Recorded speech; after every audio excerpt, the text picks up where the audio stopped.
Hello and welcome to the Bike Show. This week we're coming to you from the drag strip here at Tarleton Raceway, and the reason we're doing that is, well, I'm going to start the show with something horrible really, because here it is. The something horrible is a car.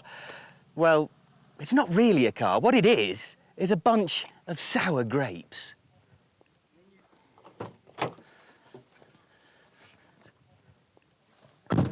So, Brenwyn, exactly why is this car a bunch of sour grapes?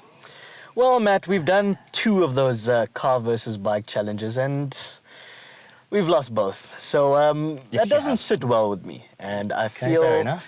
that I should be granted a rematch with some different conditions. Okay, those conditions being what? Well, if you look ahead, you'll see no twists. Just Yeah. straight road ahead. Distinct absence of corners. Yes, and I feel as though I brought the right tool this time. Which is what? What have we got? A Datsun?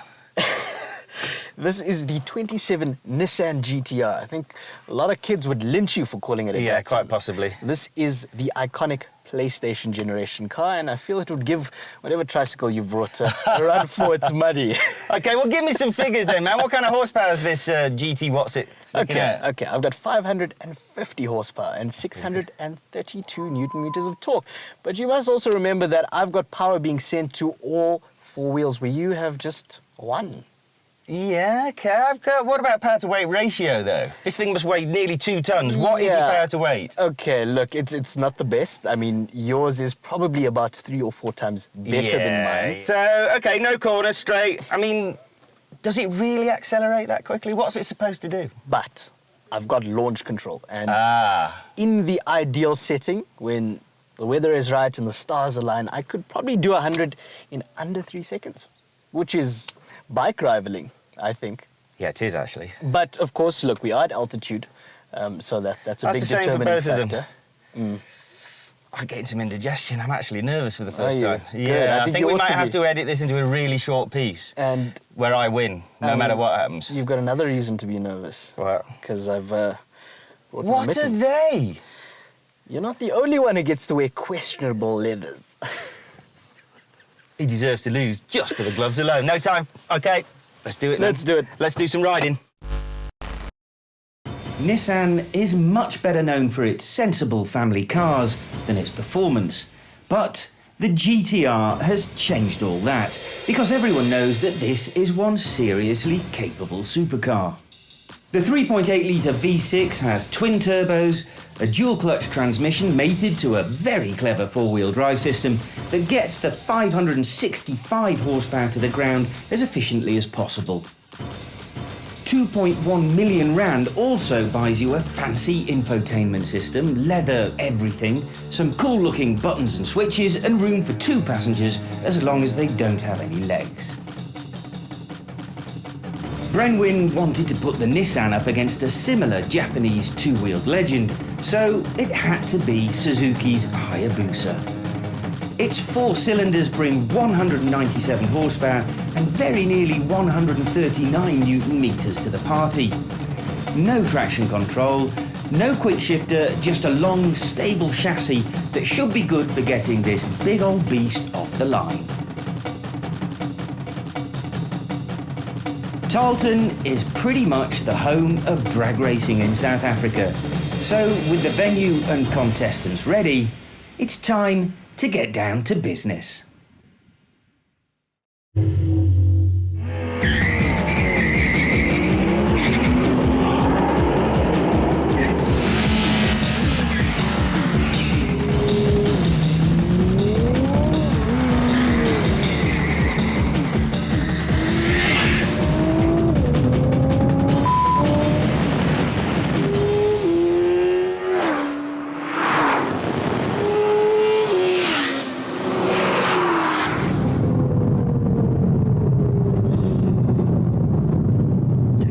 Suzuki's Hyabusa first appeared in 1999, but it's still a genuine hyperbike.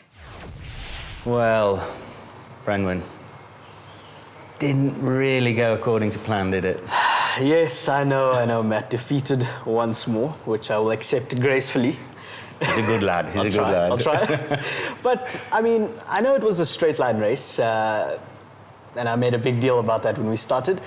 But I've got a supercar. You've got a glorified drag bike. I mean, yeah, it's true. The Hyabusa has been designed for good launches, Indeed. for being fast in a straight line. But okay, so you want a bike that can also go around corners. Well, you're very lucky, Brenwyn, because I just happen to have the most exclusive test you're ever going to see. This is Suzuki's new GSX-R1000. No one else in the world has ridden it yet, believe it or not.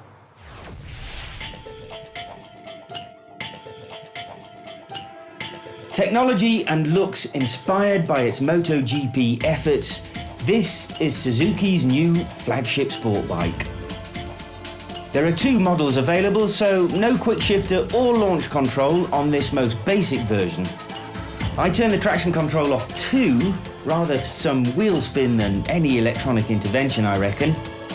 Just a couple of horsepower more than the Hyabusa as well, but a lot less weight and plenty more revs. If I can get it off the line without too much wheeling, I have a feeling Brenwyn is in for a nasty surprise.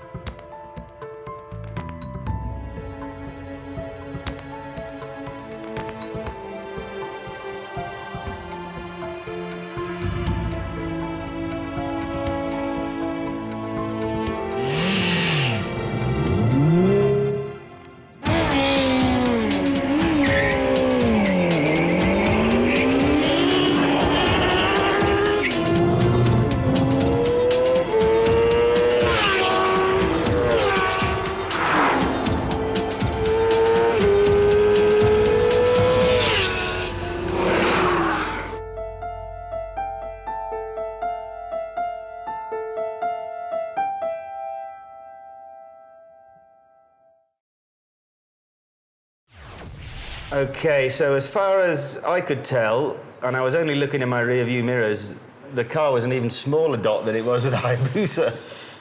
Yes, it was, it was. I tell you, one of these fine days, I'm going to beat you. Yeah, we'll definitely just, I'll give you a hint. Anything off-road, you've got a guaranteed win. The problem with the GSX-R1000 is that it's about the same horsepower as the Hyabusa, but it's much lighter. It's designed to go around corners. It's the latest technology. I'd love to tell you more, but you're going to have to wait until after the upcoming ad break when we take it to Red Start and find out if it does actually go around corners. But Brenwyn, back to the car. It's so easy for us to take the mick a little bit. I have to be brutally honest and say, apart from the kind of fake suntan colour, what an impressive piece of kit. Absolutely. And watching you launch, damn, Yeah. I mean, that thing does pick up and go. No, look, I did my best. I'm quite interested though, Brenwyn. Did you use launch control in the end, or because I know you were experimenting with doing it yourself? I used the car's launch control function in the end. I did try it with the traction control off, but it was actually slower.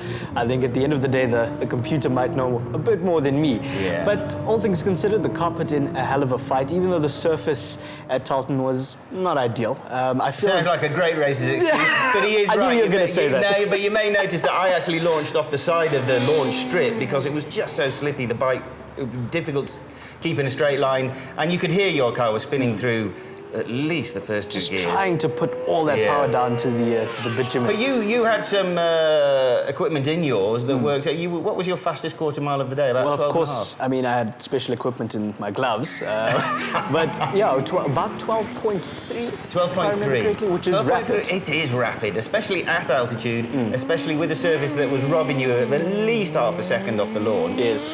So that's a 12-second quarter mile car. That is fantastically Mighty quick. We didn't have equipment on ours, but we reckon we were probably running high 10s, which the bikes will go low 10s, but again, altitude, no grip, fat, useless old fart. So the bike will go considerably quicker too. Thank you very much, Brenwyn, for bringing the car, for being such a good sport. Thank you. The cars are getting more impressive and more expensive every single time. I've got a feeling, though, that if by some miracle I can procure a Porsche 918 hybrid super performance car, I'd be able to match you. No, you wouldn't. We'll try. One lives in hope. One of these days we will try. Yeah. Brenwyn, Sunday Times. You'll be able to read about this, by the way, in the Sunday Times Motoring Supplement, the end of this month. So check that out. In the meantime, we're going to go for an ad break. We'll be back in just a little while.